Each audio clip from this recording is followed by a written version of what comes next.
After my natural delivery, I was diagnosed with pelvic relaxation that left me with almost no muscle tone down there. My husband, whose size was completely mismatched with my condition, refused to sleep with me anymore. When my father-in-law found out, he cornered me in the bathroom with a dark, knowing look. He confessed to suffering from acromegaly and suggested we might be a perfect physical match. That evening, I made a point of putting on a pair of black sheer stockings, but my husband, Gordon Rudd, claimed that he had a lot to deal with at work, so he grabbed his pillow and went to the study. I was so upset that I was on the verge of tears. The baby's already 3 months old, and you've only touched me once since then. I have needs too. Don't you know you have a problem? Please, just satisfy me this once. I'll squeeze tighter this time. Tighter my foot. Give me a break. You're too loose for me to feel anything. I get more out of my hand, and you'd better take my advice and have Dad take a look at you as soon as possible. As he walked away without hesitation, I could no longer hold back my tears. In the end, I could only blame myself. After all, I had no right to resent Gordon. My husband and I used to be deeply in love. We had always been satisfyingly intimate. 3 months ago, I gave birth to twins through natural delivery. My birth canal tore during labor. I needed more than a dozen stitches. After that, everything down there became unbearably loose. Our intimacy took a massive hit. My husband slept with me only once after the birth, then flatly refused to do it again. These past few weeks, I had been making do with eggplants, cucumbers, and stuff, but as big and thick as those things were, they could not compare to a real warm man. If anything, they only made my cravings stronger. That night, I was so desperate, I swallowed my pride and begged my husband again.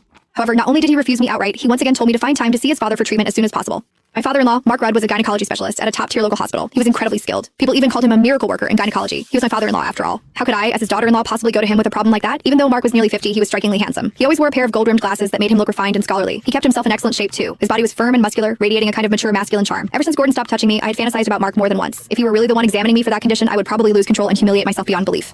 If that had happened, I would be too ashamed to even show my face in this house. While I was lost in my tangled thoughts, the sounds of intimacy drifted faintly through my in-laws' room next door. The noises were unmistakably heated. It was obvious that Mark had Janet pinned beneath him. He was thrusting hard. As Janet's breathless gasps and soft moans continued through the wall, I actually found myself feeling envious and jealous. If only I were the one underneath Mark. The thought sent what was left of my smoldering desire roaring back to life and burning hotter than ever. I could not help squeezing my thighs together and rubbing them against each other for friction. Just then, raised voices suddenly came from the room next door. Janet was loudly protesting. Mark's voice followed. He was coaxing her. I was stunned. Apparently, Mark was so vigorous that Janet could not handle it anymore. She refused to continue no matter how much he lowered his voice and begged her. You're enormous, and you go on for over an hour every time. If you really want it that badly, go find a prostitute. God, over an hour. That must feel incredible. Some people were dying of thirst while others drowned. Mark's size and stamina were astonishing, yet Janet treated it like a burden.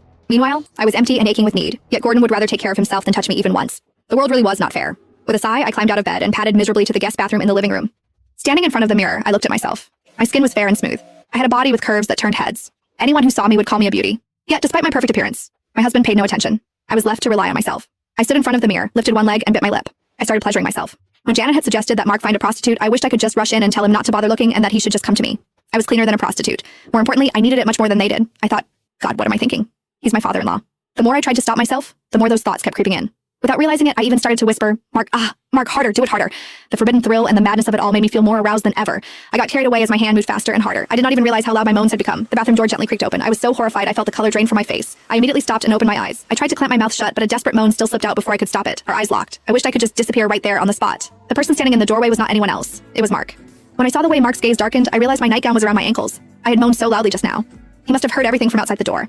Seeing me in such an embarrassing state, even an idiot could guess what I had been doing. I really should just die. He was my husband's father. He was my father-in-law. I had just been touching myself, moaning his name, begging him to go harder on me. He must have heard it all and figured out that I had just been getting myself off while fantasizing about him. We lived in the same house. We would see each other every day. How was I supposed to face him after that?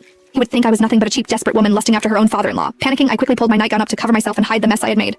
My face turned bright red with shame. I lowered my head and said in a low voice, Mark, I'm so sorry. You won't think less of me, will you? No, Mark replied softly. His voice was full of concern. But are you having problems with Gordon? Why are you...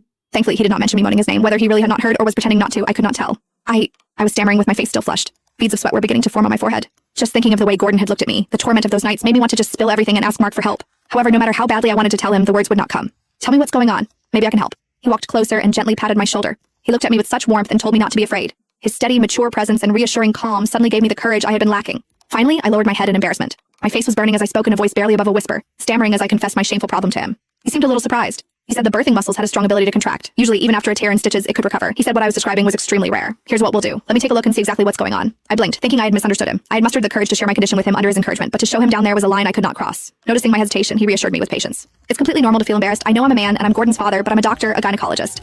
I've seen all sorts of women's bodies, so there's really nothing to worry about.